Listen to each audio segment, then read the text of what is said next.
Hello दोस्तों, एक बार फिर से स्वागत है आपका अपने यूट्यूब चैनल में।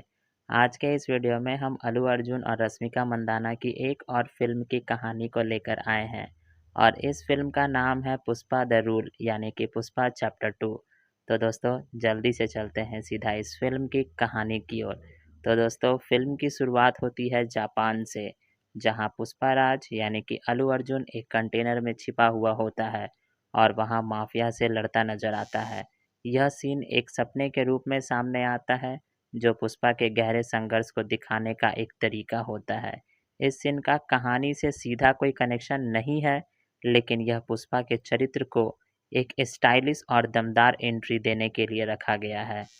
फिल्म की मुख्य कहानी पिछली फिल्म के अंत से शुरू होती है, जहां पुष्पा अब बड़े स्तर का चंदन का तस्कर बन चुका है और उसके नाम की पूरी इलाके में दहशत होती है।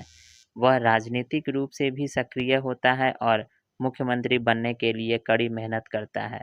उसकी पत्नी जो श्रीवल्ली, जो इस फिल्म में आपको रश्मिका मंदाना के तौर पर देखने को मिलती है, उसकी पत्नी यानी श्रीवल्ली गर्भवती होती है और परिवार में बहुत खुशियाँ होती हैं। पुष्पा के सामने सबसे बड़ा विरोधी पुलिस इंस्पेक्टर भंवर सिंह शेखावत होता है, जो उसे पकड़ने और खत्म करने के लिए हर वह संभव कोशिश कर रहा होता है। शेखावत की चालाकी और चालें कहानी में सस्पेंस और थ्रिल लाती हैं। इसके साथ ही पुष्पा की भतीजी कावेरी पर जथारा उत्सव के दौरान बुग्गा रेड्डी और उसके गिरोह द्वारा हमला होता है, जिसे पुष्पा सजा देता है। यह दिखाता है कि पुष्पा न केवल तस्करी का बड़ा खिलाड़ी है, बल्कि अपने परिवार की रक्षा के लिए भी हमेशा तैयार रहता है। पुष्पा चंदन की तस्करी के साइकिल को अंतर्राष्ट्रीय स्तर पर ले जाता है। वो मालदीव में जापानी खरीदार हामिद से डील करता है। उसकी चालाकी के चलते कई तस्कर उससे सिंडिकेट में शामिल हो जाते हैं, लेकिन कई लोग उससे जलते भी हैं और उसकी हार के लिए साजिश रचते हैं। शेखावत कई बार पुष्पा को फंसाने की कोशिश करता है, लेकिन पुष्पा हमेशा इससे सफल तरीके से बाहर निकल आता है।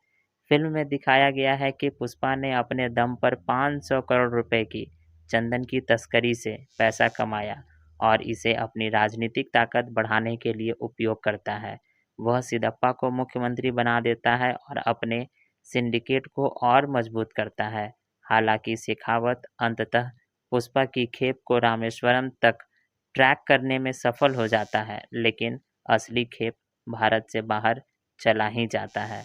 फिल्म के अंत में पुष्पा जापान पहुंचता है और वहां के याकुजा माफिया से मुकाबला करता है और अपने पैसे की वापसी करता है। उसे गोली लगती है और वह समुद्र में गिर जाता है, लेकिन फिर वापस आता है और हिरोशी नामक जापानी माफिया से पैसे के भविष्य के व्यापार की डील करता है। इस तरह पुष्पा दुनिया के बड़े तस्करों में अपना स्थान बना लेता है।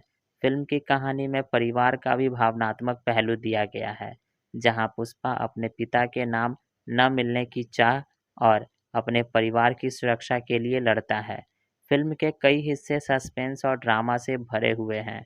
यह फिल्म एक मनोरंजक और स्टाइलिश एक्शन ड्रामा है, जिसमें अल्लू अर्जुन का अभिनय और स्क्रीन प्रेजेंस बहुत प्रमुख आकर्षण का केंद्र है। पुष्पा 2 एक बड़े तस्करी नेटवर्क, राजनीतिक सत्ता, संघर्ष और परिवार रक्षा की कहानी है, जो पुष्पा के डबल रोल और उसके जीवन के विभिन्न पहलुओं को दिखाती है। और इसी के साथ इस फिल्म की समाप्ति हो जाती है। तो दोस्तों आज के इस वीडियो के लिए बस इतना ही। अब हम लोग मिलेंगे ऐसे ही किसी और वीडियो में किसी और फिल्म की कहानी के साथ। तब तक के लिए आप अपना ध्यान रखिएगा। धन्यवाद।